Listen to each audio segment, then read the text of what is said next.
Thanksgiving Day Massacre. It was supposed to be a happy family reunion. Jake had invited his parents, his sister, cousins, and his uncle to his new house for Thanksgiving dinner. His sister was a little sad, though, because their cousin George may not come because he wasn't answering her texts lately. However, Jake did text her not to be sad, and that he probably would show up after she arrives. He had prepared a feast of turkey, stuffing, mashed potatoes, cranberry sauce, and pumpkin pie. Jake was so proud of his cooking skills and wanted to impress his guests. He greeted them warmly at the door and led them to the dining room, where the table was set with candles and fine china.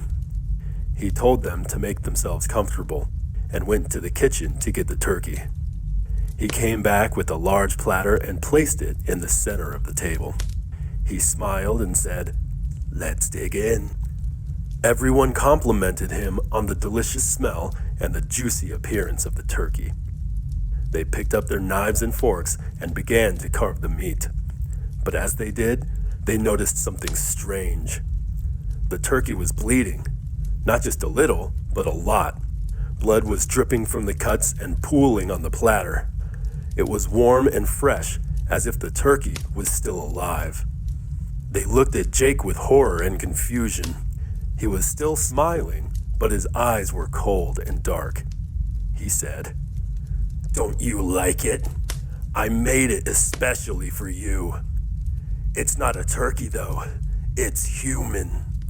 Someone I killed and stuffed and roasted. Someone you know very well." He lifted the platter and revealed the head of the victim.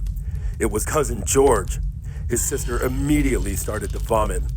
His face was mutilated and his mouth was sewn shut. His eyes were wide open and staring at all of them. They screamed and tried to get up, but it was too late.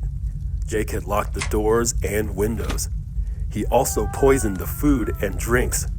They felt a sharp pain in their stomachs and collapsed to the floor. Jake watched them die one by one by one, laughing maniacally.